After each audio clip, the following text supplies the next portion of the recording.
Hey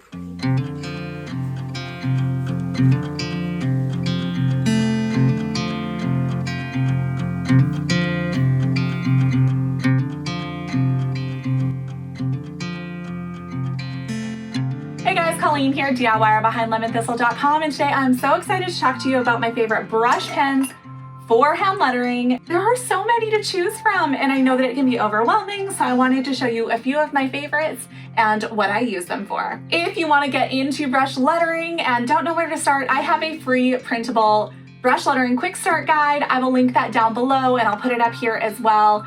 It is a 4-page, just beginner, here's brush lettering, here's some tips. And I've got like a 4-minute video to go along with that to just really help get you started. All right, before we get into it, if you have not yet subscribed to my channel, please make sure to do that below so you don't miss out on any more DIY, home decor, or hand lettering videos. All right, so I know that there are so many different brush pens to choose from, especially now. When I started lettering in 2014, I think that there was very few choices and they were a lot harder to get your hands on. But now you can find brush pens at your craft store, you can find them at art stores, you can even find them at the dollar store. There's so many to choose from. So let's talk about accessibility first.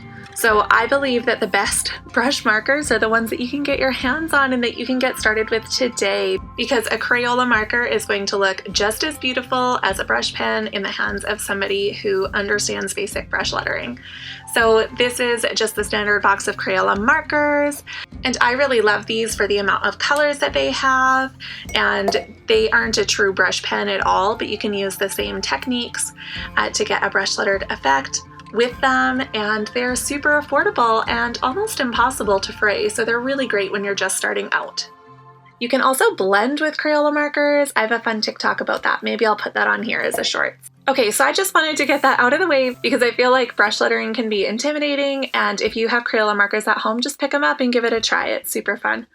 My favorite marker is the Tombow Dual Brush Pen. That's this one right here. When I started out brush lettering, it is the first brush pen that I invested in. I loved it. I frayed a lot of them in learning, but I just love the size and how easy they are to write with. They write so smooth, and they have a medium to larger size tip on them, which makes them really great for lettering pieces, like a full page of lettering, but it doesn't make them great for really tiny things like envelopes. This is more likely than not the brush pen that you've seen me using in most of my videos. Now, I am a sucker for black. Most of the markers that I buy are black, but they do come in a super wide range of colors. They do come with a bullet nib on the other side too, so you can add some detailing to your letters. They also have an ABT Pro version now, which is an alcohol ink version of the Tombow Dual Brush Pen. The Tombow Dual Brush Pen is typically water-based, which means that it's easy to blend with water, much like the Crayola markers. Here is some examples of work that I have done with the Tombow Dual Brush Pen. Okay, I also wanted to show you this. These are dollar store brush pens, and I've tried a few different brands of dollar store brush pens, and they typically mirror Tombow Dual Brush Pens in the size and shape of the nib. Sometimes the nibs are much softer, which I find a little bit difficult, or they're much firmer. But they're super affordable. If you want to try out brush lettering and you don't want to spend $4 on a pen, this whole pack was $4. You could sit down, you could share it with your kids and not be worried about them wrecking your good brush pens, which is why I bought this kit here. So here I'm putting this one to use, and it doesn't glide quite as well over the paper, but it does provide a really beautiful brush lettering. The size is great, and the one downside that I would say I've noticed with the more affordable pens is that they have less ink, so they tend to run out sooner. Again, I just wanted to show you this to encourage you in how accessible brush lettering can be. You can pick up brush pens anywhere, and with the right tips, you can be making beautiful lettering. You don't have to spend a ton of money on this. Okay, next up here, this is my other favorite brush pen, and it's not even a brush, it's a Tombow Feud. So the Tombow Feuds have much smaller nibs. You can see how tiny it is by comparison here, which makes it perfect for envelopes, place cards, all of those smaller things. So the Tombow Feud comes in a hard tip and a soft tip. You can see the difference here. The hard tip is going to give you a much smaller upstroke, that really thin stroke, because it does take more pressure to get the tip of that pen to press down to give you the medium in between kind of stroke. I truly love these pens. I think that they're great for beginners and they're pretty easy to get your hands on. I order these ones off of Amazon. Speaking of feuds, they have become more popular lately and a lot easier to get your hands on. Pentel also makes one. This is what that one looks like here, and this one I believe that you can find at Michael's or other craft stores. So for reference, let's look at the difference between the Feud pen's size and other brush pens that I like.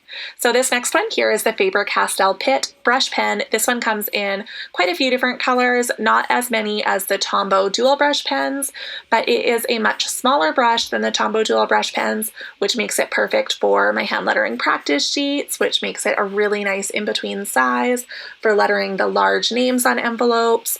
I really like this pen. I like the medium firmness of the tip, and it gives really great variance of pressure and size of your strokes. So here's another color that I have of that one as well. Okay, next up in some of my favorite pens, this is the Zebra Midliner brush pen, and I love the size of this one. I love the firmness of this brush tip. The only downside to this one is that there is not very many colors. It's super limited. So while I love using it for practice, it's not one that I'm going to use for finished pieces that often because I feel very limited by the colors that they have.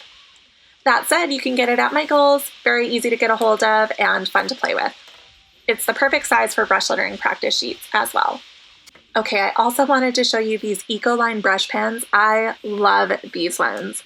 These ones let out a lot of ink, they have a larger tip, and they give you beautiful finished pieces.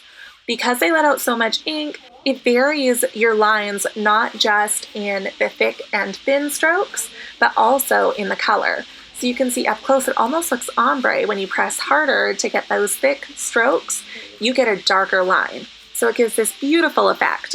Here is some pieces that I used my Ecoline brush pen for. I have so much fun with this one. And that bathroom art is found in my basement bathroom makeover. I will link that below. There's a YouTube video for that reveal as well if you're interested. So you can see that the Ecoline and the Tombow brush pen both are good for bigger lettering. You can see the comparison here. The Eco brush line does do a thicker downstroke, but the thin strokes are about the same size as the Tombow dual brush pen. Lastly, I did just want to say that you can also letter with a true brush. This is a Pentel Aquash, which is basically a paintbrush with a tank on the back, so you can fill that with water or with ink like I'm doing here. This is really great for watercolor lettering, and if you're interested in watercolor lettering, I do have a full video about that. I will link it below. It's a really great way to get started and play with your lettering because there's no way to fray a paintbrush like there is a brush marker. All right, I love hand lettering. I love it for projects, to put on my walls, to give us cards. I love it for all the things. But sometimes you can't use a brush pen for that. Brush lettering for DIY, I do have some brush pens that I've frayed, and I use these for projects where I know they're going to get damaged, and that's great. But sometimes you need to use a paint pen or paint.